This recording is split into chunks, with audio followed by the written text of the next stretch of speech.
Bom, então o que eu me proponho agora é fazer um conjunto de simulações para a evolução da base em dados que eu encontrei, neste caso no Banco de Portugal. Foi extremamente difícil encontrar indicadores económicos para a Guiné, parece que isto é uma constante, não é? E, por exemplo, eu aqui em termos das taxas de juros tenho algumas ressalvas, porque não são exatamente as taxas de juros que eu queria apresentar. Ora bem, a dívida eu retirei do FMI, não tenho projeções, tenho dados para trás, porque depois não tinha projeções para as outras variáveis. O crescimento do PIB real é um crescimento apresentado pelo Banco de Portugal. Portanto, aqui, apesar de tudo, houve um crescimento do PIB. O desacelerar que eu estive a falar relativamente à castanha de caju é que as previsões apontavam para 6 e tal por cento e o PIB ficou aquém disso, portanto a taxa de crescimento ficou nos 4,5%. Estas taxas de juro, para as outras economias, eu consegui tratar uma coisa mais próxima da taxa de juro implícita para a dívida pública, aqui não consegui, portanto, reporto apenas as taxas de juro apresentadas pelo Banco de Portugal. Temos aqui uma evolução muito negativa do saldo orçamental, o saldo orçamental tem-se vindo a agravar e a expectativa é que para este ano haja um saldo orçamental bastante negativo, da ordem dos menos 11,4%. A inflação, de acordo com o Banco de Portugal também, tem sido relativamente controlada. Bom, com base nisto, eu fiz um conjunto de simulações, mantive a taxa de crescimento do PIB da ordem dos 4,5%, achei que era razoável, portanto, é a taxa de crescimento de 2019.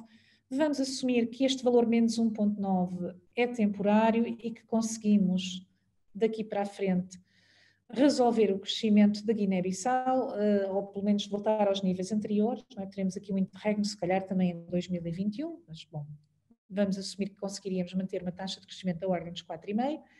E depois eu brinquei, por assim dizer, passa a expressão, com diferentes valores para a taxa de juro e a possibilidade de ter ou não déficit, e pus um déficit aqui relativamente mais controlado do que o que aparece aqui. Tínhamos aqui 2 anos de déficit da ordem dos 2%, vamos considerar que isto foi uma exceção, isto é o Covid, isto resulta se calhar da instabilidade política, das eleições, isto é o Covid, portanto vamos aqui tentar assumir que temos um déficit controlado. E depois pus aqui um cenário muito bom para vermos o que é que acontece. Portanto, vamos lá ver, eu tinha dito que o que era importante aqui era este rácio, a relação entre taxa de crescimento do PIB e taxa de juro. Se eu for olhar para os dados reais, eu tive o ano passado uma taxa de 4,5%, uma taxa de juro, eu pus ali 7% para ficarmos com números redondos, e foi a primeira coisa que eu utilizei para trabalhar. Pus aqui os 2% do déficit orçamental que há pouco referi ser um wishful thinking, uma tentativa de que o déficit ficasse a este nível, já que eram os valores de 2017 e 2018. Depois fiz um cenário alternativo, mantendo o mesmo valor para o déficit.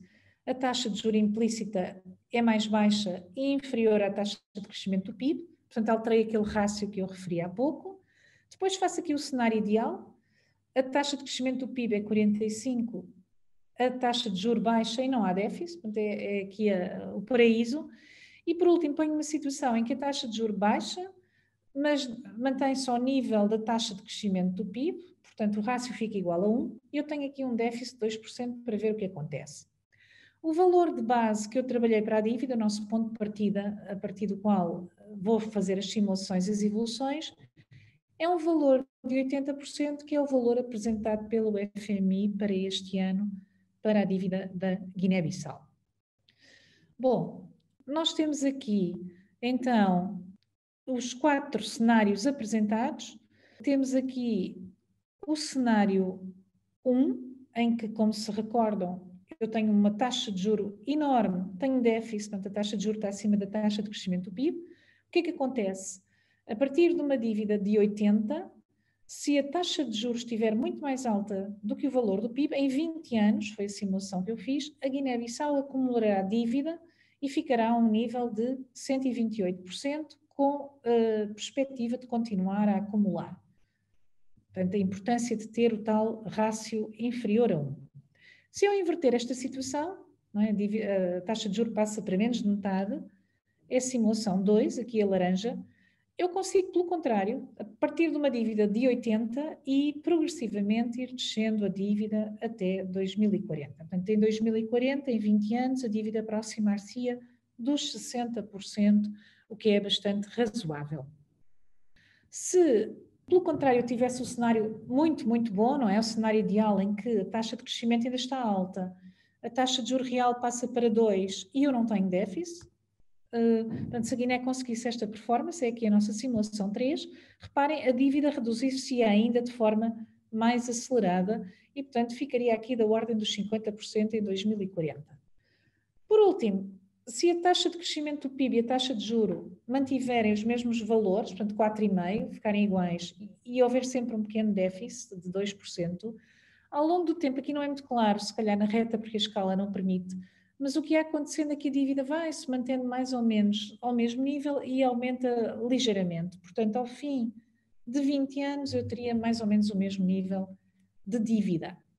Bom, eu não sei se a minha mensagem aqui é clara ou não. No fundo, o que eu quero apresentar, o que eu quero deixar, a grande ideia é que este rácio aqui é muito decisivo, não é? É muito decisivo a forma como nós temos para cada país a relação entre taxa de juro implícita na dívida e taxa de crescimento do PIB. Portanto, de onde a crise Covid-19 também ser tão grave, porque de facto é uma interrupção grande no crescimento que permitiria saldar a dívida. Aliás, a Guiné, reparem, aqui as previsões de dívida para 2020 são de 80, o que é um saldo de mais de 10 pontos percentuais em relação a 2019. 2019 também já teve um grande salto aqui, não é? E, aliás, a Guiné está a saltar 10 em 10 pontos percentuais a cada ano. Pronto, e é isto que é preciso conseguir inverter. Este salto de 10 pontos percentuais é insustentável, não é? E, portanto, a forma de resolver isto, uma das formas, é conseguir renegociar juros de dívida pública mais baixos e promover o crescimento económico.